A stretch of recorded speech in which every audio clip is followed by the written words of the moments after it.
Gangs of Godavari December లో release చేయకపోతే promote చేయనన్నారు. ఇప్పుడు ఏంటి అంటే ఏ ఇయర్ చెప్పలే కదా సార్ నేను. ఇప్పుడు అంటే నెక్స్ట్ ఇప్పుడు అంటే ఫిబ్రవరిలో రాదా?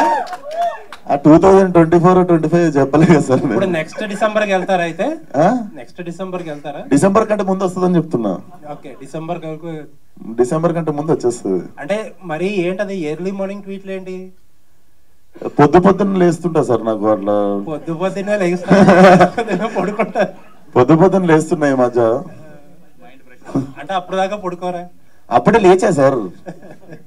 అప్పుడే నాకు బ్రహ్మ మహోత్సవం వచ్చే థాట్స్ అయ్యింది. Exactly. Okay okay, all the best. Thank you sir. Already cult బొమ్మ అని ఒక టైటిల్ పెట్టారు కదా, మళ్ళీ మీరు కూడా కల్ట్ అని పెడుతున్నారండి. కల్ట్ బొమ్మనా?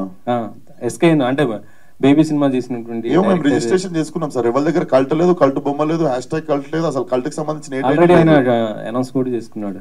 రిజిస్ట్రేషన్ నేను చేసుకున్నా కదా సార్. రిజిస్ట్రేషన్ అయితే నేనే చేసుకున్నా.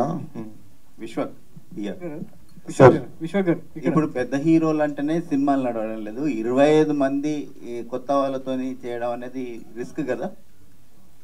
మరి నా ముక్కు ముఖం ఎవరికి తెలియదు. ఇప్పుడు కూర్చొని మాట్లాడుతున్నా కదా సార్ మీతో. సినిమాలు ఉండాలి మ్యాటర్. అది ఇంకా అంటే ప్రొడ్యూసర్ గా రిస్క్ సార్. చాలా సార్లు వర్కౌట్ అయింది సార్. శేఖర్ కమలా గారు 2-3 సార్లు వర్కౌట్ చేసి చూపించారు. మొన్న మ్యాడ్ వచ్చింది, చూడలేదా? సినిమాలో మ్యాటర్ ఉండాలి.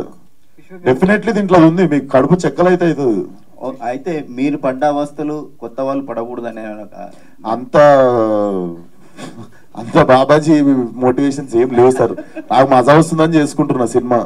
ఇప్పుడు ప్రజాసేవ చేసి నేనేదో ఉద్ధరిద్దామని అస్సలు బయటికి రాలేదు. మరి మీకు మీరు కల్ట్ అని ఎప్పుడు ఫీల్ అయ్యారు? లేదు, మా వాడు అంటుండే అన్న టైటిల్ బాగుంది, మన సినిమాకి పెట్టుకుందామని అన్నాడు. లేదరా ఉన్నిద్దాం, బాగుంది, సినిమాకి బాగుంటుంది అని చెప్పి. మీ రియల్ లైఫ్ లో మీరు నేను కల్ట్ అని ఎప్పుడైనా ఫీల్ అయ్యారు? ఫస్ట్ నేనే అవ్వాలి సార్, అప్పుడే మీరు నమ్ముతారు. నేను చాలా ఫీల్ అవుతుంటా సార్. విశ్వ గారు, ఈ కల్ట్ #కల్ట్ అనేది డ్రగ్స్ నేపథ్యంగా రాబోతుందని మీ పోస్టర్ చూస్తే ఫస్ట్ లుక్ చూస్తే అర్థం. అంటే బేసికల్లీ సినిమాలో కొన్ని లేయర్స్ ఉండబోతున్నాయి అని చెప్పి యాడెడ్ దిస్. లేయర్స్ మీరేంటో అలా దీనికి ఇన్స్పైర్ అవుతుందని చెప్పి. రైట్.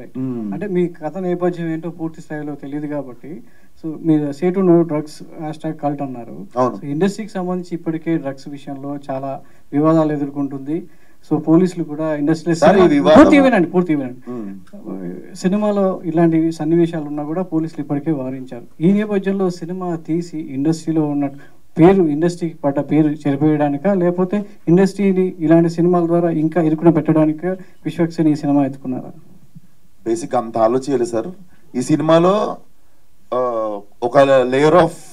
ఒక లేయర్ దగ్గర కొన్ని ఇన్సిడెంట్స్ ఉన్నాయి.